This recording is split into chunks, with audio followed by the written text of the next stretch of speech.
In 1942, Asia was caught in the turmoil of the Second World War, but the nature of the conflicts here was often quite different from those happening in Europe. This discussion will delve into how the war in Asia was more than just a battle between the Allies and the Axis. It was a clash of imperialism, anti-colonial movements, and grassroots struggles on various fronts. We'll particularly highlight India and Indonesia, two lands where the war brought forth both harsh oppression and powerful pushes for independence. You'll learn how India was dragged into the war without its consent, how millions faced starvation during the Bengal famine, while Churchill's administration placed imperial priorities above Indian lives, and how movements like Quit India and Subhas Chandra Bose's Indian National Army pursued freedom through differing, often conflicting approaches. We'll also look at how Japan's occupation of Indonesia revealed the harsh continuity between European and Japanese imperialism, how nationalist leaders like Sukarno sought collaboration in the quest for independence, and how, in the chaotic final moments of the war, a grassroots uprising emerged. This struggle was not only against Japan and the returning Dutch, but also against their own nationalist leaders, who wanted to control the revolutionary spirit that had been ignited. By the end, you'll grasp why these movements were not mere side notes to World War II, but crucial to its narrative, because for millions in Asia, this conflict wasn't solely about defeating fascism in Europe. It was about ending centuries of colonial rule, and the fight for freedom often meant battling both sides of the war simultaneously. Anti-colonial movements in Asia are rarely recognized as part of the Second World War resistance. Nevertheless, accepting the subordinate status imposed by European imperialists or framing the struggle for freedom as exclusively Western is not only misguided, but also, quite frankly, prejudiced. While these movements aimed their resistance at both their European oppressors and Japan, the Axis power in the region, they differed from European counterparts in their methods, though not in their essence. On September 3, 1939, Indians awoke to find themselves at war, with London not bothering to seek their approval, unlike nations such as Canada or Australia. When Churchill addressed the Commons, stating that India has a great part to play in the world's struggle for freedom, he did not mean independence for the 400 million people of India, a population larger than that conquered by the Third Reich. One grim outcome of this struggle for freedom was the Bengal famine of 1943, which the Viceroy labeled one of the greatest disasters that has befallen any people under British rule. This famine claimed the lives of between 1.5 and 3.5 million people, even though officials had previously deemed the harvest as good. Reports from the government described the daily sight of bodies being removed from streets and homes. In Dhaka, the poor survived on whatever rice water they could find, while even the wealthy struggled to obtain rice. Cholera, smallpox, and starvation were causing hundreds of deaths each day in surrounding villages, leading to reports of suicides and parents selling their children. This was part of a dreadful legacy, with 12 major famines occurring since colonization began. Back in the 1860s, an Indian economist had identified the root cause.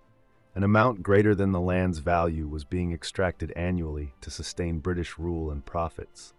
Additionally, India was forced to finance Britain's military campaigns in Asia, such as the two Afghan wars in the late 1800s. The 1943 famine was intricately linked to India's role in the Second World War, as the number of soldiers maintained there had increased to 11 times the usual level at the country's expense. A year before the famine hit, officials had warned London about the likely repercussions, stating that to fund the troops, the money supply would need to grow rapidly, leading to inflation and the risk of widespread hoarding, which could trigger famines and riots. This dire prediction came true when the price of rice skyrocketed tenfold from May to October 1943. London's refusal to implement rationing and its inadequate response to the Japanese conquests in Malaya and Burma further deteriorated the situation. According to the Indian National Congress, officials responsible for ensuring the safety of their communities utterly failed in their duty, fleeing their posts while the majority of people were left without support. The arrangements made for evacuees primarily focused on European populations, revealing racial discrimination at every turn. Losing Burma cut off a vital rice supply, but instead of finding new sources, a scorched earth policy was enacted in Bengal, destroying bridges and local boats despite warnings from Congress that such actions would make life unmanageable.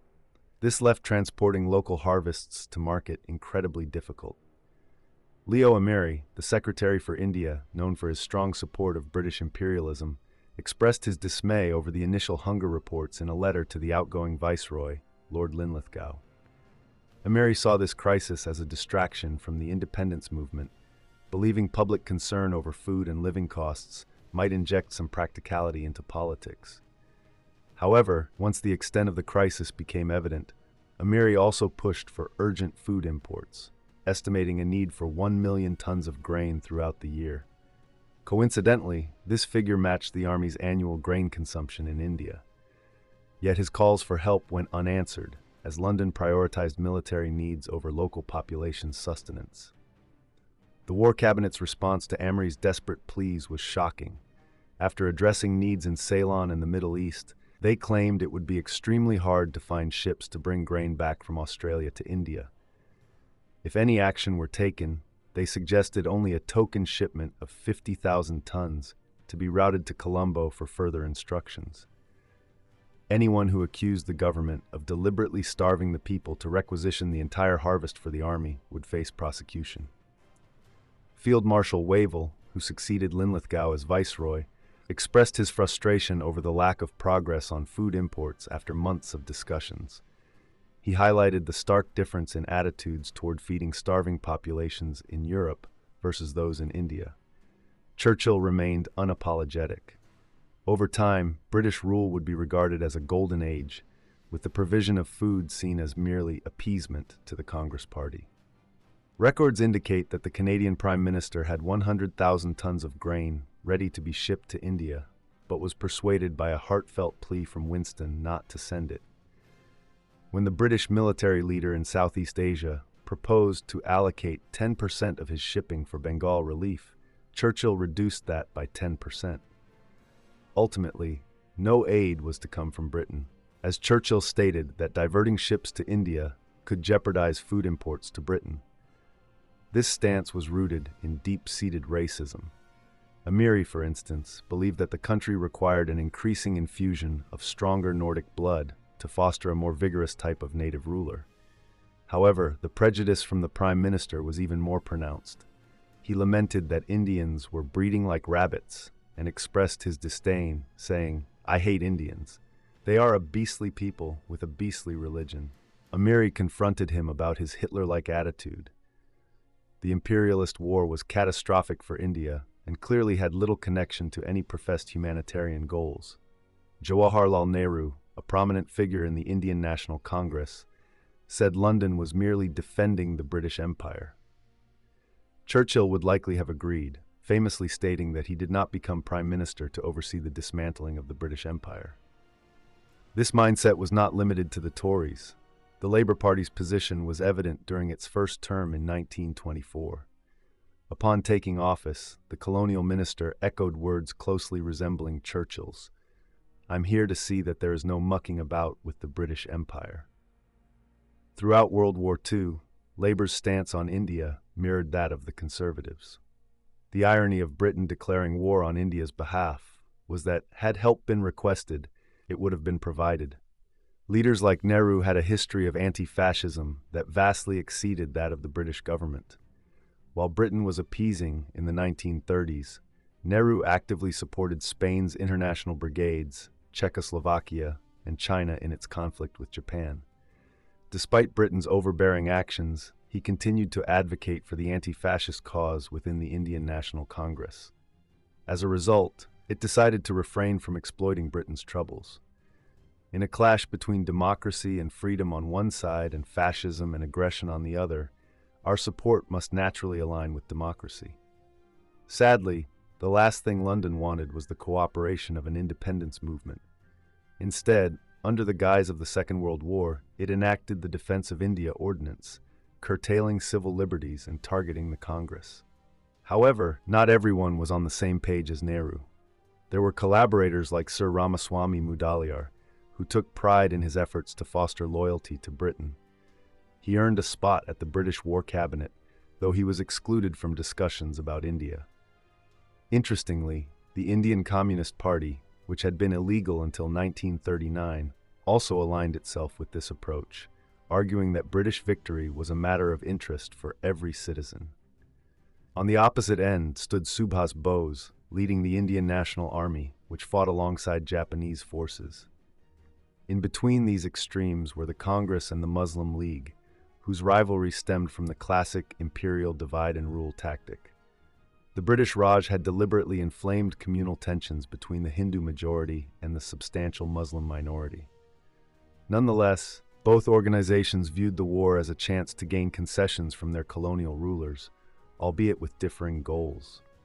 The Muslim League aimed to secure British backing for the post-war establishment of Pakistan, distancing itself from Congress's push for a unified, independent India. The Congress Party, as the largest anti-colonial group, united various social layers around its nationalist agenda. It was less communal than the Muslim League, with a Muslim leader during the war, and sought immediate freedom. Congress recognized the complexities of World War II and in 1941 passed a resolution expressing solidarity with those facing aggression and fighting for their freedom against the Axis powers, while also stating that an oppressed India could not genuinely support an arrogant imperialism that mirrored fascist authoritarianism. In 1942, Churchill sent Sir Stafford Cripps to address a public relations issue. The United States Senate Foreign Relations Committee insisted on Indian autonomy, warning that without it, the United States risked merely defending the British Empire, while Indians suffered to maintain British rule. On March 10th, Roosevelt reached out to Churchill with a suggestion for representative Indian self-government in alignment with democratic values shared by those opposing Nazism. To placate the United States, Cripps departed for India the very next day. Churchill viewed the autonomy talks as a necessary burden, noting that the Cripps mission was crucial to demonstrate their genuine intent. If the Indian parties rejected it, their sincerity would be clear to the world. However, as it seemed Cripps's proposals for Dominion status might be accepted, Churchill instructed him to present new terms that were bound to fail. Congress found itself at a crossroads, with its leader, Mahatma Gandhi, advocating for a nonviolent campaign for immediate independence. A discussion among Congress's working committee revealed the intricacies of the matter. Nehru pointed out that Japan was an imperialist nation with plans to conquer India, suggesting that Gandhi's method could make them passive partners to Axis powers. Achyut Patwardhan critiqued the British government's self-destructive approach, while Vallabhbhai Patel expressed frustration over their treatment and agreed with Gandhi's draft, asserting that it was time to close the door on British control. Ultimately, Gandhi's Quit India resolution was approved on August 8th, offering Britain support in the genuine struggle for democracy and human rights. A liberated India would contribute its vast resources to the fight against Nazism, fascism, and imperialism, and upon declaring independence, a provisional government would be established, making Free India an ally of the United Nations. The Allies faced many challenges as they engaged in the shared struggle for freedom. The liberation of India must represent a beacon for the freedom of all other Asian nations under foreign rule. Countries like Burma, Malaya, Indochina, the Dutch Indies, Iran, and Iraq must also achieve their complete independence. The Quit India movement aimed not to provoke, but to follow a nonviolent approach on the largest scale possible, allowing the country to draw upon the nonviolent strength built over the past 22 years of peaceful opposition. Nonviolence formed the core of this endeavor. Gandhi, the advocate of nonviolence, was given the official role of leader. Understanding the delicate nature of Gandhi, or the Mahatma, is vital. His vision of nationalism united various social classes in pursuit of independence. He balanced the interests of peasants, the middle class, wealthy industrialists, and workers. To pressure Britain, a massive mobilization of impoverished Indians was necessary, yet this posed a risk of sparking social radicalism that could threaten the wealthy, potentially destabilizing Congress unity. Gandhi navigated this dilemma by emphasizing his own self-sacrifice and promoting mass nonviolent civil disobedience, such as fasting as protest. By positioning himself at the center of the movement, he could activate widespread participation, but also rein it in when necessary. A notable instance was the response to the oppressive Rowlatt Act in 1919. When large protests he had inspired turned violent, Gandhi urged the crowd to disperse, strongly admonishing them and threatening to undertake personal nonviolent protest if they didn't comply. While it was uncommon to emphasize a leader's moral and spiritual integrity, Gandhism exemplified a reformist nationalism that utilized mass activism while being wary of class struggle and revolution. Although he opposed imperialist warfare, he refrained from endorsing a people's war. This spirit guided Gandhi as he approached the Quit India movement. Upon its adoption, he remarked that the actual struggle does not commence this moment, stating he would wait upon the viceroy and plead with him, a process he anticipated would take 2 or 3 weeks. The British had different plans and arrested the entire leadership of Congress the very next morning. For Nehru, his imprisonment lasted a staggering 1,040 days. When violent protests erupted demanding the release of the leaders, Gandhi distanced himself from the turmoil. From his prison cell, he denounced the sad happenings, calamity, and deplorable destruction caused by those wild with rage to the point of losing self-control. Yet it was he who seemed to be losing control. Caution was starting to give way to a people's movement for democracy and freedom. This initial surge unfolded in urban areas. Strikes erupted in Mumbai, Calcutta, and Delhi. By August 12th, only 19 out of Mumbai's 63 mills remained operational. Workers at Tata Steel's massive Jamshedpur plant declared they would not return to work until a national government was established, while a 3-month-long textile strike in Ahmedabad earned the city the title of the Stalingrad of India. The middle classes and students were also significantly involved. In Patna, crowds were fired upon from the air after they took over the city, marking the first of 6 instances where the RAF was used against the protesters. Such extensive repression was paired with the arguments from the Indian Communist Party, which, similar to its British counterpart, advocated for maximum production to support Russia. Together, they managed to restore order in the larger cities. A second phase kicked off in late August, igniting what could be described as a peasant rebellion.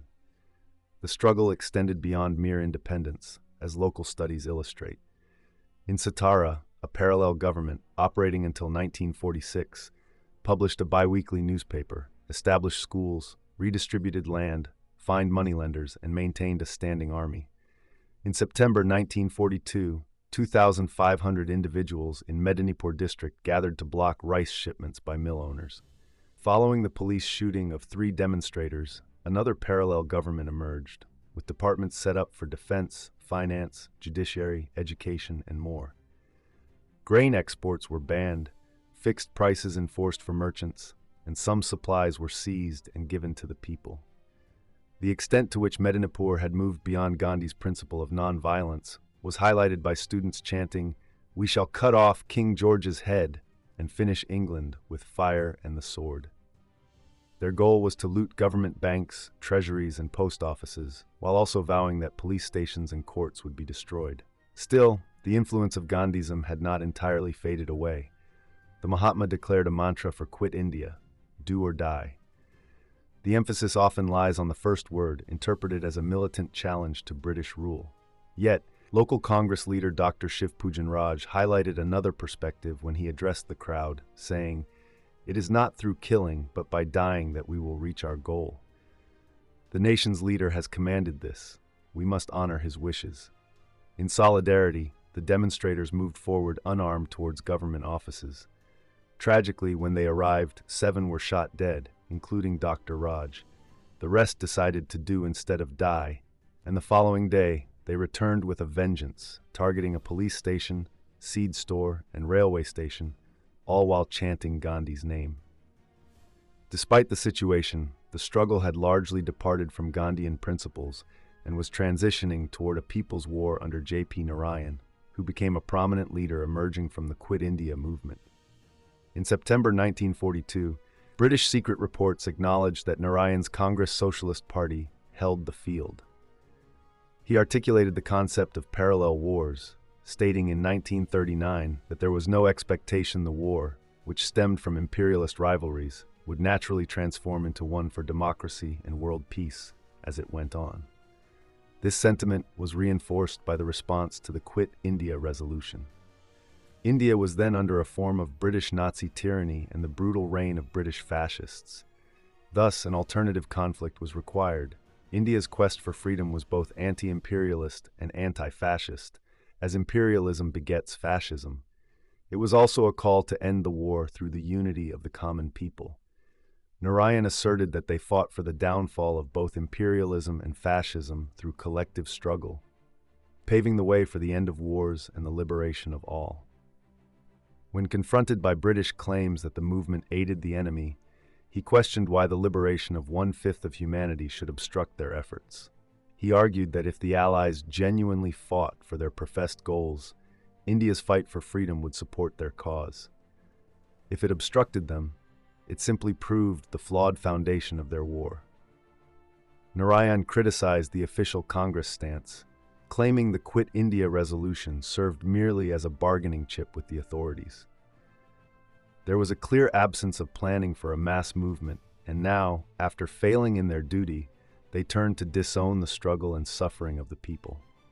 In an effort to fill the void in leadership, Narayan provided thorough guidance on organizing and waging a guerrilla war against the British, stating that if it didn't align with Gandhiji's principles, it wasn't his concern. One result was the formation of the Azad Dastas, which were intentionally modeled after European guerrilla fighters and Russian partisans. Did the Quit India movement represent a people's war? Colonial authorities observed that major industrial entities, such as the Tata and Birla empires, supported Quit India by financially backing worker strikes, some lasting for months. However, British officials suspected that, with the threat of a Japanese invasion looming, Indian capitalists saw it as a war risk insurance strategy. Their reasoning was that if they emerged victorious, they could count on gratitude and preservation of their factories, while a British win would result in no losses for them. This scheme notably worked. As one journalist pointed out, the puzzling way prominent financial figures with ties to Congress obtained war contracts from Delhi's supply department. More significantly, as many writers have highlighted, Quit India received significant backing from the poorer and labor classes, who were hit hardest by wartime inflation and food shortages. In Patna, an observer recounted the radical shift this sparked. After a student protest was met with gunfire, all traces of British rule vanished from the city. No rickshaws or horse-drawn carriages were operating. The students had lost their position of leadership. It had shifted to the rickshaw pullers and ekka drivers, people whose political awareness was limited to understanding that the British were their oppressors. Quit India had truly morphed into a war. By the end of August 1942, Viceroy Linlithgow communicated with Churchill about facing the most serious rebellion since 1857, the scale and severity of which were being kept from the public for military reasons. He warned that if they mishandled the situation, India could be irreparably harmed as a base for future Allied actions. The numbers supported his claim. In just the first week, 250 railway stations and 150 police stations were attacked, and 59 trains were derailed. After a year, 945 post offices had been destroyed, and 664 bombs had been planted. The British authorities sent in a large force of armed police along with 30,000 troops divided into 112 battalions. They fired their weapons 538 times. In Mumbai alone, more than 100 of those shots were fired. The tactics employed were shocking. A high-ranking official in the central provinces bragged at a social gathering about having shot down 24 individuals. In the village of Chimur, every adult male was taken into custody, and then the soldiers violated the women without restraint. No woman was safe, not even the pregnant women or the young girls. Ultimately, there were nearly 100,000 arrests, and between 4,000 and 10,000 lives were lost. It was a war, but one that was heavily imbalanced. In stark contrast to Indian casualties, only 11 soldiers and 63 policemen were killed. Subhas Chandra Bose noted this imbalance in armed power. Bose, a leading figure in the independence movement, had been elected as Congress president twice and had experienced 11 terms in prison. His initial reaction to the Second World War echoed that of Narayan, asserting that supporting either side was out of the question because both were imperialists fighting for their colonial interests. In 1940, he organized a large demonstration calling for an immediate push for independence, urging Gandhi to launch a campaign of passive resistance, stating that it was crucial for India to contribute to the war effort. His call resonated strongly. Historians suggest that one reason Gandhi initiated the Quit India movement was to counter the rise of revolutionary ideas and channel youthful energy. After facing imprisonment yet again, Bose began to lose faith in the effectiveness of internal efforts alone, declaring that India could not achieve freedom without armed struggle and modern methods. He also emphasized that while it would be ideal for India to succeed independently, history shows that every freedom movement has sought assistance from abroad to succeed. So who could provide this aid? Bose was not particular, and he escaped custody to make his way to Moscow. When his requests for Soviet assistance against the British went unanswered, he turned to Berlin, claiming that the Axis powers were the best friends we have in the world today. Hitler seemed an unlikely ally. Bose had been angered by Hitler's 1935 speech asserting that whites were destined to dominate blacks, and Hitler, with his blatant racism, initially regretted Japan's victories, stating it signified the loss of a whole continent, lamenting that the white race was the true loser. Ultimately, Bose secured an agreement with Tokyo, which had been at war with the Allies since December 1941. While practical reasons likely guided his choice, under the premise that the enemy of my enemy is my friend, he kept these thoughts to himself. Publicly, he endorsed Tokyo's ambition of establishing a new order in East Asia based on freedom, justice, and reciprocity, even while being aware of the brutalities in China. Bose's ideological claims revealed a startling opportunism, as he suggested a blend of National Socialism and communism, stating he saw no reason why a synthesis of the two systems couldn't highlight the strengths of both. Remaining true to his contradictions, after supporting the Axis powers, he again turned to Stalin in 1945, recognizing him as the singular figure in Europe who held the fates of the European nations. Bose's public stance regarding fascism complicates the inclusion of his Indian National Army in a narrative of resistance against the Axis. Still, his assertion that every freedom movement in history has had to seek some help from abroad carries some validity. During World War I, those backing the 1916 Easter Rising in Dublin sought weapons from Imperial Germany. A year later, Lenin stirred significant debate when he accepted a proposal of a sealed train to transport him across the war zones from Zurich to Petrograd. However, unlike Bose, these revolutionaries did not accommodate imperialism. The INA warrants attention for it represented more than mere collaboration. The army existed prior to Bose's involvement, and its soldiers responded through a shared sense of social and political injustice, akin to resistance movements elsewhere. The INA recruited volunteers from the 60,000 Indian soldiers who became POWs following Japan's conquest of Singapore, an event Churchill described as the worst disaster and largest capitulation in British history. To grasp why many were eager to enlist, we need to examine Britain's Indian regiments. Ameri referred to them as a mercenary army, as extreme poverty pushed many to join. The British employed a divide-and-rule strategy to maintain dominance. They formed units from various regions, ensuring they spoke different languages and were distinct from the local population. Each regiment was often split into Hindu, Muslim, and Sikh companies. Additionally, there was a divide between the so-called martial races, from which recruits were sourced, and everyone else. However, these tactics began to falter during the Second World War. Recruitment extended beyond the designated martial races, and communal identities dimmed in the face of stark racism. An ordinary Indian sepoy earned 1/3 of what a British soldier made. Despite the army's significant expansion, British officers in combat roles still outnumbered Indian ones 12-1 and received twice the pay. Only one Indian held a brigade command, and none commanded a division. In the notable post-war trial of INA soldiers in Delhi, one defendant pointed out that if Indians fought just as bravely as the British, why was there such a vast difference in pay, allowances, food, and living conditions? It was primarily ordinary soldiers, not officers, who chose to join the INA. During post-war British interrogations, captured soldiers cited various reasons for their enlistment. The desire to avoid Japanese prison camps, as Tokyo promised freedom for those who joined the INA, and the anticipation of an impending British defeat. The INA was also distinctly non-communal, as demonstrated during the Delhi trial with a Hindu, a Muslim, and a Sikh standing together. According to one officer, opposition to imperialism was the key motivating factor. The solution to India's issues was the creation of a strong, disciplined armed force to fight for India's liberation from foreign rule, protect their fellow countrymen from potential Japanese aggression, and resist any attempt by the Japanese to replace British rule. This independent spirit was evident in the strained relationship between the INA and the Japanese.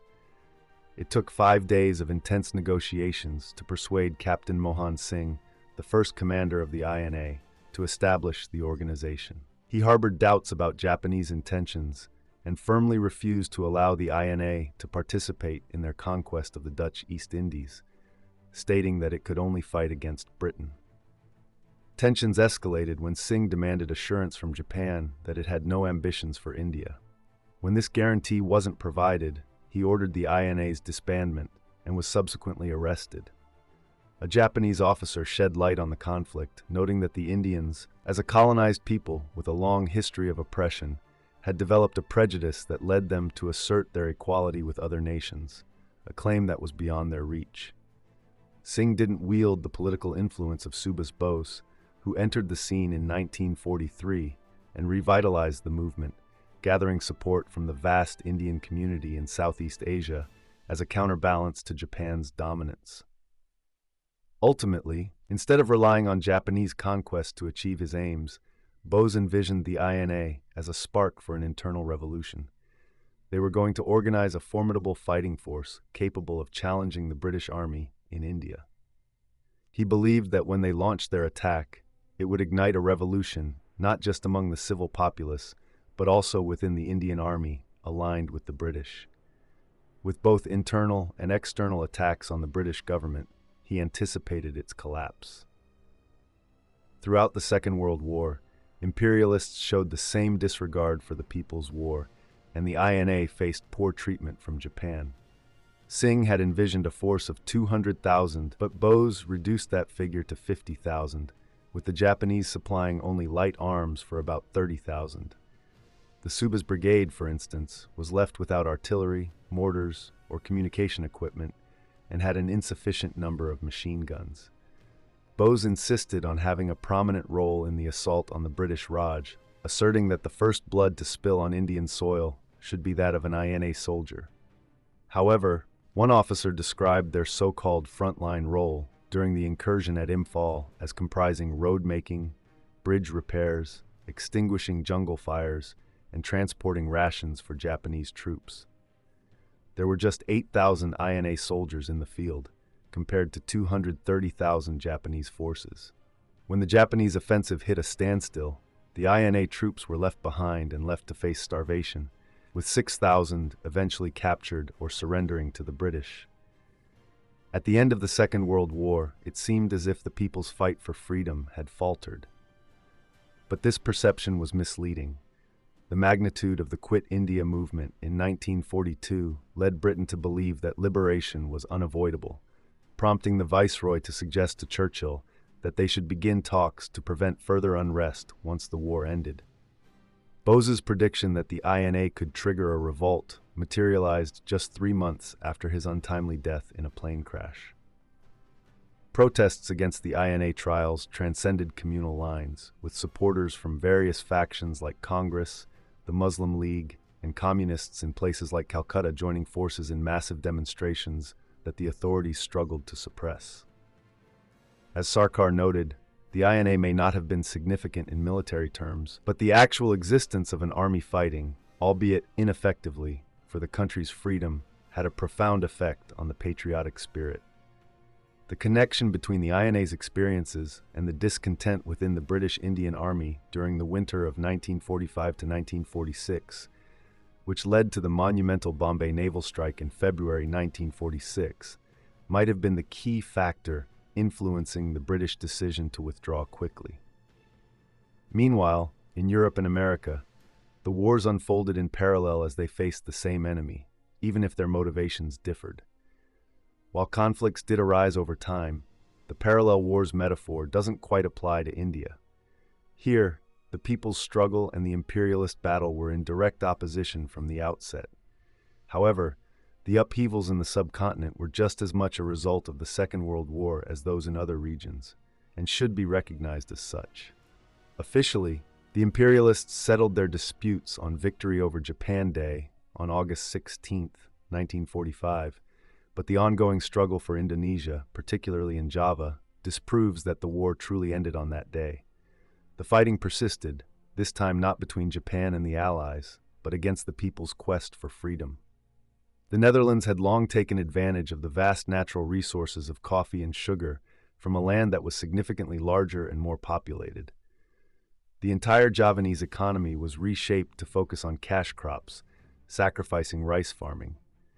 This shift led to famines and disease during the 19th century, yet Holland remained so dependent on colonial profits that the response from authorities was not one of regret, but rather severe tax hikes on land.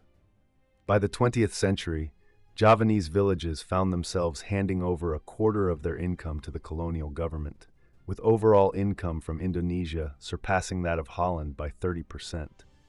The promised benefits of civilization scarcely returned to the east. For instance, between the wars, the population of 70 million had access to only 1,030 medical doctors. Just 1 in 7 million Indonesians managed to graduate from secondary school. The profits that made their way back to Indonesia were largely funneled into maintaining a Dutch military presence, ensuring that anyone advocating for a strike faced a harsh 5-year prison term. Despite these circumstances, a people's war took time to unfold in Indonesia. While other nations found inspiration from dedicated leaders or organizations, Indonesia lacked such guidance. This was partly tied to the legacy of colonialism, as nationalism was a European concept encountered by a scant few educated Indonesians from the privileged elite, the very group through which the Dutch ruled. Geographically, the archipelago posed another challenge, split into over 200 distinct ethnic groups, ranging from the fiercely Muslim Acehnese in northern Sumatra to the Catholic communities on Flores and Timor, as well as the Hindu Balinese and animist tribes in the interior regions of Borneo and New Guinea. Newer immigrant populations, like the Chinese in western Kalimantan and Europeans in Java's cities, further complicated matters. These factors made it hard for nationalism to gain traction, as it had to contend with competing ideologies. Following the First World War, Sarakat Islam captured the support of many Muslim individuals, with membership soaring from 800,000 in 1916 to 2 million by 1919. However, by the mid-1920s, it was overshadowed by the Indonesian Communist Party, the first of its kind in Asia. However, the PKI quickly declined after failed uprisings in Java and Sumatra in 1926 and 1927, leading to the arrest of 13,000 communists and several executions. It was only after this destruction of its main rival that Indonesian nationalism began to gain momentum. Until that point, its leader Sukarno had been hesitant to connect with the common people, fearing their radicalism might tilt towards the communism he opposed. We nationalists focus on the national struggle. With the communists gone, it became much easier to foster unity across classes. Are we against every affluent Indonesian? Not at all. Do our principles mean we emphasize class struggle? Absolutely not. Although Sukarno's speeches drew large crowds, organized nationalism remained a movement of a small elite, making it easier for the Dutch to repress them. Despite the bravery of individual leaders, their collective weakness led them to rely on outside help.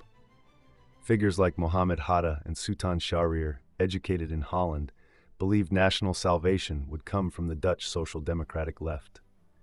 In contrast, Sukarno was already looking eastward by 1928. He predicted a significant conflict in the Pacific between imperial powers like America, Japan, and England, all vying for control and resources. He hoped that if tensions arose between one Asian nation and English imperialism, it would receive support from other Asian countries.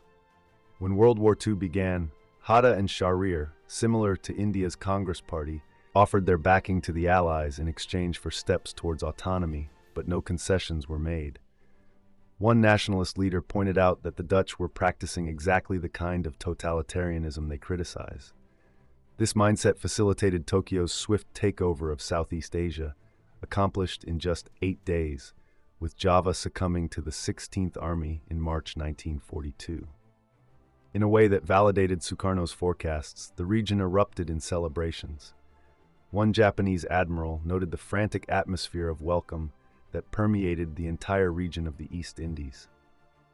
Further justification for Sukarno emerged when Japan announced its Greater East Asia Co-Prosperity Sphere, claiming that its peoples would thrive through mutual help and coexistence, thereby promoting global peace and prosperity. After discussions with Japanese officials, Sukarno stated, "Indonesia's independence can only be achieved through cooperation with Dai Nippon." He quickly rallied his supporters under the chant, "We will wipe out America and liquidate England." However, the idea of co-prosperity proved to be as misleading as the Allies' Atlantic Charter. The new authorities treated their occupied territories with the same condescension and greed that characterized Dutch rule. On the day the commander of the 16th Army announced that the prime objective of the military administration is to allow these obedient people to enjoy genuine imperial graces, a more honest spokesperson remarked that Indonesians had been lazy coolies for the Dutch, and that they now must be transformed into diligent workers for Japan and Asia. Japan pursued this goal through a strategy of exploitation and persuasion. The exploitation primarily relied on rice, textiles, and labor. Like the Nazis in Europe, Japanese forces maintained their occupation through plunder. With insufficient personnel to manage local administration, they utilized the same local elites as the Dutch did. In Java, these elites helped the Japanese extract up to 40% of the small farmers' crops and 70% from the wealthier farmers. As cash was exchanged for rice, large landowners saw substantial profits, leading to rampant hoarding. This had a devastating impact on prices and consequently on the landless. Mismanagement resulted in thousands of tons of food rotting in storage or being consumed by rats. Soon, the ratio of deaths to births reached unprecedented levels. Cloth became so scarce that in some areas women were unable to venture out, and farmers worked the fields completely naked. The Japanese enforced a forced labor system known as Romusha. By the end of the war, Java's entire mobilizable workforce of 10 million had participated in it at some point. According to one historian, Romusha recruits were gathered under unbelievable and even immoral deceptions, leading townspeople to believe they would receive special distributions of food or clothing. With skillful words, the soldiers loaded them onto waiting trucks and transported them to ports where ships were ready. These men were then sent as laborers to the battlefields of New Guinea, the Andamans and Nicobars, and Burma, among others. They had no idea when they would return home and were denied a chance to say goodbye. The mistreatment of Romusha was so rampant that the Japanese had to launch a "Don't Hit the Natives" campaign among their own ranks. Laborers received only 40 to 60% of the food ration allotted to a Japanese soldier. While most were employed locally, a significant number, perhaps half of the hundreds of thousands sent abroad, never made it back. Japan's treatment of its captives was often even more brutal than that of its Axis allies. In fact, 27% of those in Japanese POW camps died, compared to just 4% in German or Italian camps, while hundreds of Javanese were executed without trial. Despite these atrocities, persuasion sometimes worked. Initially, the plan was to guide the local populace in a way that fostered trust in imperial forces, while avoiding early support for independence movements. Japan changed its approach when its military situation worsened, seeking alliances with nationalists who were mostly willing to collaborate. Nationalist leaders fronted 3 successive campaigns by the Japanese to rally Indonesians behind the war effort: AAA, Putera, and Java Hokokai. At the launch of Putera, Sukarno spoke to 100,000 people, beginning the event with a bow toward the Emperor's palace in Tokyo and ending with 3 cheers of Banzai. In between, Sukarno referred to the Japanese as elder brothers and urged his followers to listen to their guidance, expressing trust in Dai Nippon. Sukarno even registered as Romusha to inspire others. After the war, he admitted that he was aware of the grim fate awaiting those who followed his lead. In fact, it was I, Sukarno, who sent them to work. Yes, it was I. I shipped them to their deaths. It was horrible, hopeless, and it was I who gave them to the Japanese. Sounds terrible, doesn't it? Why did Sukarno choose to collaborate, despite claims that he was never a puppet for Japan and never compromised his goal of Indonesian independence for Japanese interests? Perhaps he was misled by the promises of the Greater East Asia Co-Prosperity Sphere and the propaganda that suggested that yellow men would come from the north to free the Indonesian people from Dutch oppression. Yet the true intention of Tokyo remained unchanged: to ensure that the 50 million people of Java would endure the lack of clothing, receive food while suffering hardships, and support the military administration, with the clear message that independence would come only after their preparatory education for the future. Unlike Indonesia, there were no demands for preparatory education made of Vietnam, Cambodia, Laos, the Philippines, or Burma, which were granted nominal independence. In private, Sukarno expressed his deep frustration at this difference, stating, "We cannot understand what wrong we have done to deserve such an insult." The pain was personal as well. He endured an assault from a drunken Japanese officer who claimed not to recognize him. The reality was that the submissive behavior of Indonesian nationalists, compared to the more assertive stance of nationalists in other regions, left Indonesia trailing in the pursuit of limited independence. History showed that progress did not come from submitting to imperialism. Initially, the Japanese were unsure of how they would be received and even dropped Indonesian flags from their planes. But once they felt secure in their control, they prohibited national symbols, political parties, and any political discussion. Only when they sensed a threat to their power did they allow the use of the flag and the name Indonesia again.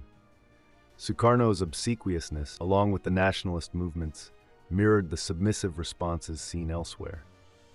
Concerned that a wave of mass mobilization might challenge his all-class alliance, he relied on one of the warring imperialists of World War II to grant independence. Hatta and Syahrir were less supportive of Japan, as they harbored a strong aversion to its militarism. The two leaders came to a clever arrangement. Hatta would collaborate with Sukarno, making the most of any opportunities that arose through their connections, while Syahrir maintained a distance to ensure there was a leader available for the Allies to negotiate with following a Japanese defeat. Neither leader provided an alternative to depending on one of the competing imperial powers. With communists suppressed through repression, no other strategy was presented.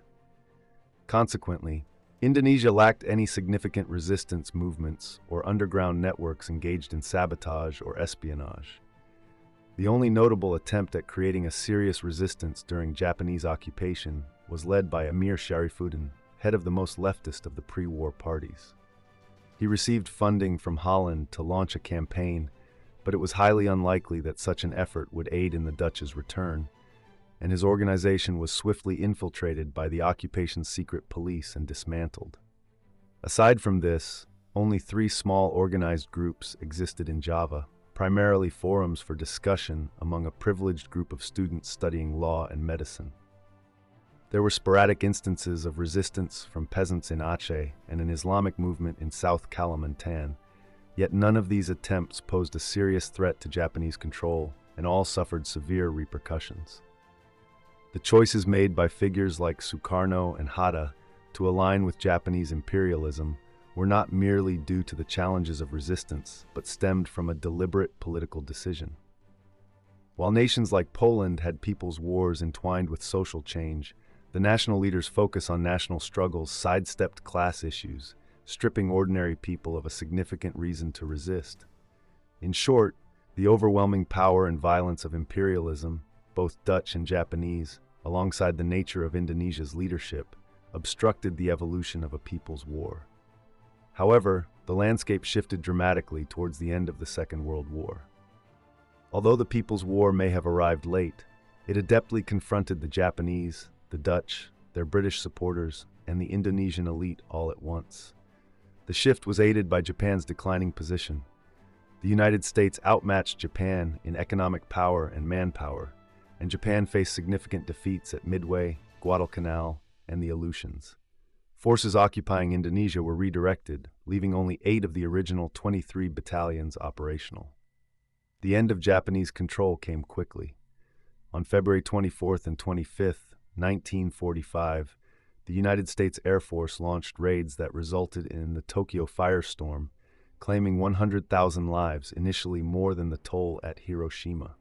Just 4 days later, in Java, the Japanese declared the creation of an investigation committee for the preparation of Indonesian independence.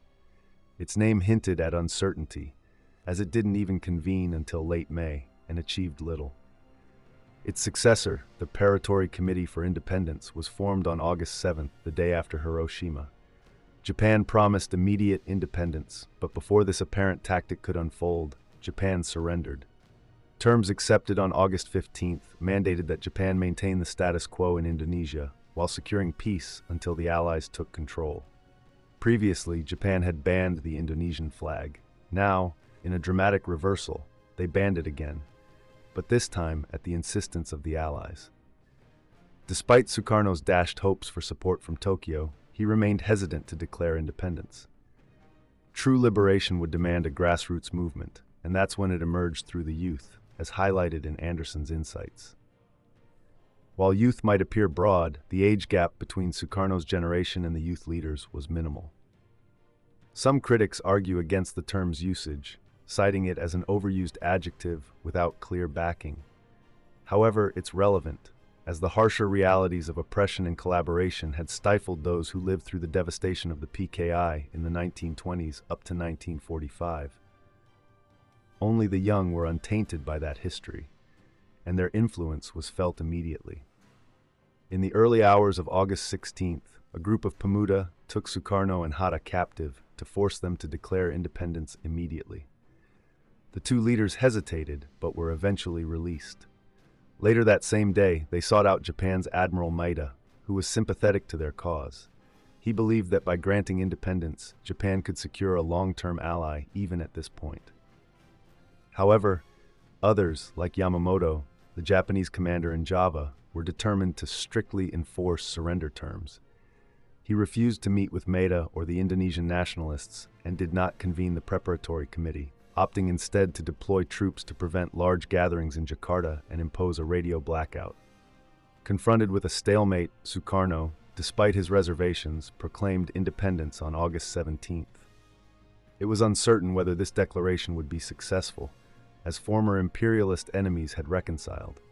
While Sukarno could announce himself as president and Indonesia as independent, the Japanese authorities might still hold power until the Dutch returned. To counter this, the movement of educated urban youth expanded, incorporating armed militias and widespread uprisings. A people's war emerged, targeting a disturbing alliance of British, Dutch, and Japanese troops, as well as local Indonesian officials and individuals who had benefited from the occupation. Additionally, there were growing tensions between the Pemuda and the very government they had fought to establish. At the state level, youth representatives made up just 1/6 of the 135 participants invited to form the new Central Indonesian National Committee. The majority were what Anderson describes as professional men, appointed to top-level organizations during the Japanese era. On a local level, Sukarno emphasized that Indonesian administrators who had loyally served both Dutch and Japanese masters should not be regarded as mere secretaries or clerks, but should be given the recognition they deserve. International relations were also contentious. Sukarno and Hatta's close ties to the Japanese put them at a disadvantage with the Allies. In contrast, Shahrir had maintained his distance, allowing him to call for the complete eradication of any lingering imperialist influence in his pamphlet, Our Struggle. The new republic must begin by cleansing itself of the remnants of Japanese fascism and challenging the beliefs of those still swayed by Japanese propaganda. Those who have compromised their integrity and honor for the sake of Japanese fascists should be removed from leadership roles in our revolution and treated as fascists themselves. Such assertions garnered support from the youth, leading them to pressure Sukarno in November 1945 to step back to a ceremonial presidential role, appointing Jarir as prime minister. Our struggle denounced the Japanese yet aligned with the competing victors of World War II. As long as capitalism dominates our world, we must ensure we do not provoke its hostility. Indonesia finds itself within the sphere of Anglo-Saxon capitalism and imperialism. Thus, our future hinges on their fate. Indonesia aligns with the political aspirations of the United States, a point made even more crucial as the moment arose while Anglo-Saxon imperialism was invading to facilitate the Dutch return, and Jarir had reached an agreement recognizing all claims by foreign nationals for the restitution and maintenance of their rights. A bold alternative to both Sukarno and Jarir was presented by the intriguing Tan Malaka, a former PKI leader advocating for an independent path during his exile. His movement, the Union of Resistance, firmly rejected both imperialist factions. We will not engage in negotiations until we achieve complete freedom and until the enemy has departed our shores and seas peacefully. We refuse to negotiate with a thief in our home. If negotiations were off the table, how could one confront the imperialist thief? Malaka proposed rallying the people with an ambitious social and military plan. Why shouldn't we confiscate factories and agricultural land before we secure our 100% freedom? Why not distribute them among the masses? Once they belong to the people, they will be ready to fight fiercely if the enemy attempts to return. The contrast between Jarir and Tan Malaka lay in how they viewed the Second World War. Jarir believed it was a triumph of one form of imperialism over another, thinking the Anglo-Saxons could be gently persuaded toward independence. Malaka, in contrast, viewed the war as a people's struggle, describing it as a national revolutionary movement energized by the aspirations and hopes of the masses. Within just 6 months of independence, Jarir's strategy had faltered. By February 1946, the British had invaded, re-establishing Dutch control, which forced the Republican government to retreat from Jakarta to the relative safety of Yogyakarta. Meanwhile, Malaka's movement had gathered incredible momentum, with a demonstration in the new capital stretching 8 kilometers. Jarir's government, becoming increasingly isolated and unpopular, ultimately resigned. It seemed that the People's War could shape government policy, yet this did not materialize. Although the mass movement was large, it was still new and lacked the organizational strength provided by seasoned Communist Party members in other resistance efforts. Recognizing that the coalition behind the PP was too diverse to hold power, Sukarno reappointed Jarir as prime minister, anticipating the coalition's collapse. Tan Malaka faced arrest under fabricated charges, further contributing to the disintegration of the PP. While the movement showed promise for fostering an independent state, it struggled to maintain control over it. Nevertheless, the Pemuda continued their fight at the community level, viewing independence as something beyond merely a political issue. One noteworthy aspect of this grassroots action was the emergence of social revolutions. For instance, on September 1st, a Pemuda council called for the seizure of all enterprises from the Japanese. In the following weeks, workers in Jakarta's radio and tram sectors took charge of their workplaces.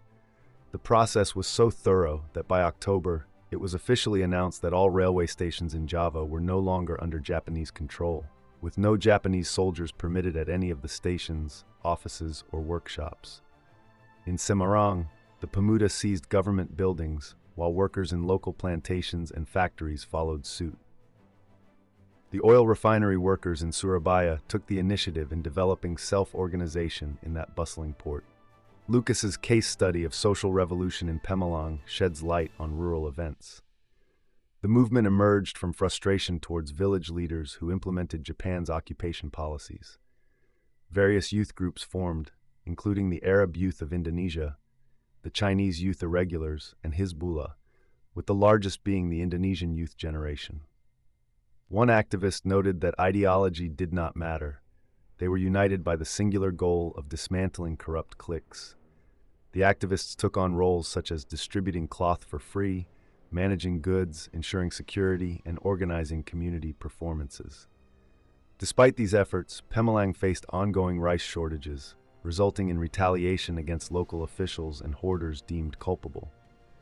One way this was carried out was through dam-bringing, where culprits were paraded publicly wearing a necklace made of rice, accompanied by the noise of tin pots and wooden clappers. The primary aim of these actions was to shame officials rather than to resort to violence, although violence did occur. An official was killed for his role in cloth distribution under the Japanese regime, and other homes were looted and burned. The local sugar refinery saw its administration overthrown. Lucas points out that the force of this spontaneous mass movement led to the purging of almost all officials and collaborators by late 1945. Yet the National People's War faced challenges. Its abrupt emergence and lack of organization meant that the corrupter cliques were frequently replaced by rival alternative elites and ethnic groups. The central state disapproved of the social revolutions, leading Hatta to proclaim that there was too much popular sovereignty. In Pemalang, this resulted in mass arrests by the new state army in December 1945. One jailer shared the reasoning behind this repression. People were being taught a lesson. They were lined up in the town square and whipped until they were half dead. Many revolutionaries endured years in captivity. There was also a third dimension to the People's War activities. This illustrated the complex nature of the Second World War, involving a confrontation with imperial powers still grappling with past conflicts. Former enemies from both the Allied and Axis sides united to launch attacks on Indonesia in waves, initially dominated by the Japanese, followed by the British, and ultimately the Dutch. Each will be examined in turn. In their final days, Tokyo recruited local auxiliary forces to help fend off an anticipated Allied invasion. One such group was the PETA, which comprised 35,000 members in Java and 20,000 in Sumatra. Even during the war, the PETA could sometimes rebel against its Japanese leaders, as uprisings in Blitar, Kroja, and Jomplan demonstrated. After the war, it became a genuine threat to Japanese authority. Before news of the surrender reached them, Japanese troops disarmed and disbanded these militias, with Sukarno's agreement. The next assistance from Japan involved facilitating the landing of British forces under Mountbatten's Southeast Asia Command, which went smoothly except in Surabaya. However, the first significant clash erupted in October 1945 at Semarang. Following independence, many former militiamen transformed into Pemuda irregulars. Anderson describes them as a swarming mass of heterogeneous armed groups that grew up from the bottom. Often led by former officers, both the colonial powers and the Indonesian government found them hard to control. The British labeled them as terrorists or extremists. According to the surrender terms, Japanese forces in Semarang were ordered to restore order. Yet, in many areas, Japanese troops showed little motivation to follow orders from former enemies, caught between strict adherence to the Allies' terms and inadvertently aiding the Indonesian Republic. In Semarang, the Japanese retaliated against Indonesians after the British made 9 demands for them to do so, intensified by the Pemuda disarming a nearby Japanese unit. This situation spiraled into 5 days of fierce fighting, resulting in about 2,000 Indonesian casualties compared to roughly 500 Japanese lives lost. The Japanese were not the only imperial force facing challenges in Java. Upon arrival, the British quickly realized their forces were insufficient to secure the entire island, leading them to focus only on key cities. In a seemingly conciliatory yet hypocritical gesture, the commander of Indonesia, Lieutenant General Sir Philip Christison, effectively acknowledged the Republic, stating that the British had no plans to interfere in Indonesia's internal matters. London had tasked Mountbatten's forces with 3 main responsibilities. First, to disarm and repatriate the Japanese. Second, to rescue Allied internees previously held by the Japanese who now faced threats from Indonesians. And third, to prepare for the Dutch's return. The first goal was quickly abandoned as Britain, with just 45,000 troops, lacked the strength to manage the hostile Indonesians independently. Japan had deployed 70,000 soldiers to secure Java when the local population was cooperative. Following the Battle of Semarang, relations improved between former adversaries. When a British officer came to investigate Japanese war crimes, the local commander, Tull, sent him away and claimed that the Japanese had fought with incredible gallantry. Mountbatten's political advisor even commended their devotion to duty, and Christensen went so far as to recommend a Japanese major for a distinguished service order. Consequently, instead of repatriating the defeated soldiers as planned, Mountbatten instructed Christensen to rearm the Japanese and incorporate them into operations alongside Anglo-Dutch forces now engaged throughout the island. This situation was described by one British officer as akin to Alice in Wonderland. Such a policy elicited strong disapproval among some low-ranking soldiers. In January 1946, Staff Sergeant Barker wrote to Ernest Bevin, the Foreign Secretary, describing the unsettling sight of 2 Japanese guards standing at his billet door, armed with British rifles and a Bren machine gun, feeling a profound sense of dread about the state of affairs and pondering the sacrifices of their imprisoned comrades. The second objective of the British mission involved the prisoners of war. Many Indonesians held a deep-seated animosity toward the Dutch, Eurasians, and their families, with a British report reflective of the prejudices of the time, warning that without protection, the locals would likely take to murder and looting. Unfortunately, the threat of violence was all too real. In Bandung alone, between December 1945 and March 1946, around 1,500 individuals, including Chinese citizens viewed as Dutch allies, were kidnapped or killed. So, the rescue of internees could be seen as the compassionate side of the British mission.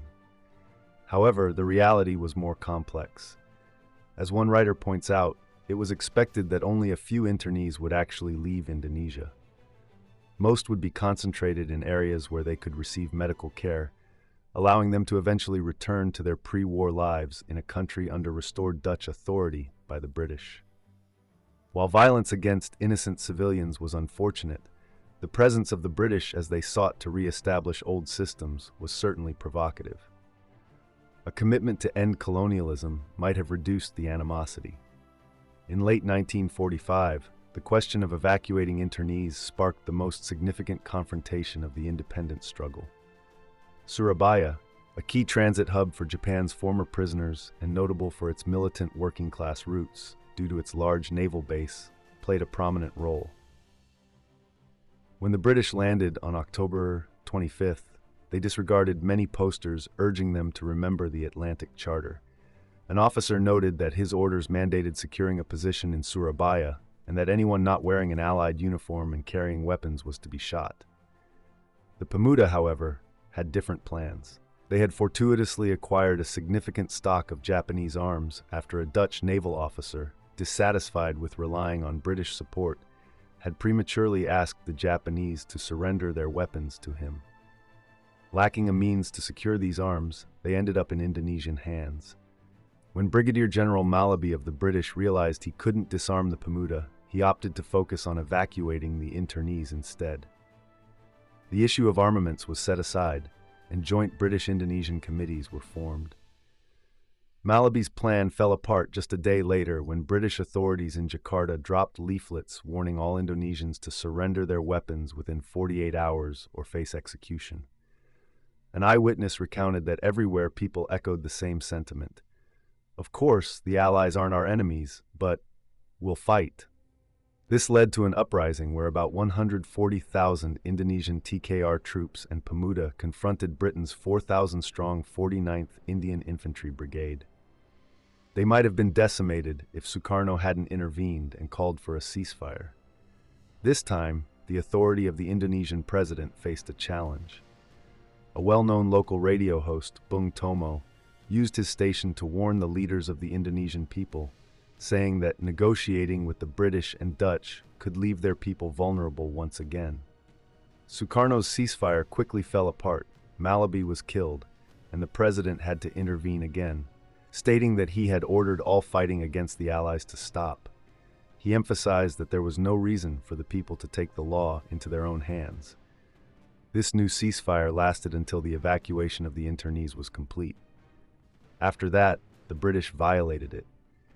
In retaliation for Malaby's death, Christison declared his intention to unleash the full might of his sea, land, and air forces on them until they were defeated. The punishment for Surabaya went on for 3 weeks and involved around 6,000 Seaforth Highlanders backed by 24,000 seasoned troops, along with tanks and aircraft.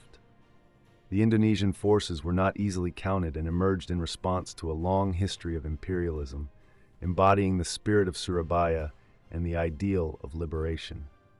Their casualties were difficult to fully account for, with the British reporting 1,618 dead and another 4,697 Indonesians who succumbed to their injuries. Although Britain claimed victory in the short term, the struggle of the people in Surabaya would lead to their ultimate success in the long run. Elsewhere, Christison ordered the destruction of Bekasi after 20 British troops survived a plane crash and were subsequently attacked by Indonesians. Air and ground assaults resulted in the burning down of 200 homes and significant loss of life. As one historian noted, the British occupation of Indonesia had taken on a warlike nature, yet captured Indonesians were not treated like prisoners of war, unlike how the British treated the Japanese in Burma. Indonesians caught resisting were routinely executed. Incidents like these prompted Nehru to remark on the alarming similarity between Britain's interventions and the wars waged by fascist Italy and Nazi Germany.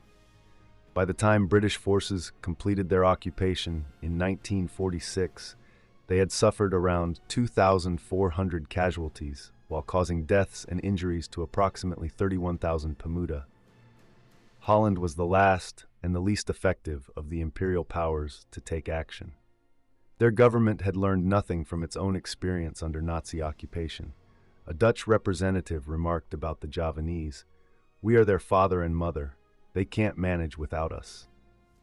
Whether driven by arrogance, inherent attitudes, or a desire to extend British support by inciting chaos, Dutch troops committed egregious acts whenever they could. One British major expressed frustration that they targeted youths and children. Incidents of split heads and broken limbs became all too common, and gunshot wounds, particularly to the abdomen and legs, occurred with alarming frequency. These were the forces the British wanted to hand over to Indonesia. Some might argue that describing the struggle in Indonesia as a people's war against imperialism is inaccurate. Wouldn't it be more of a national war for independence? That view overlooks a critical distinction. The divide was between the militant Pemuda and not only the imperialists, but also figures like Sukarno, who had collaborated with the Japanese and later with the British, as demonstrated by his involvement in Surabaya. The new Indonesian government's aversion to the social revolutions was evident in the request from an Indonesian representative in Sumatra seeking foreign intervention against his own irresponsible youths. He urged the British commander to deal with them severely. If only Allied troops would teach them a lesson, his position would become much more secure. The imperialist conflict that began with the invasion of Java in 1942 did not wane by 1945. It continued until 1947, but although there isn't room to discuss all the details here, ultimately, the combined forces of Japan, Britain, and Holland were unable to extinguish the People's War. After a long battle, Indonesia secured its independence.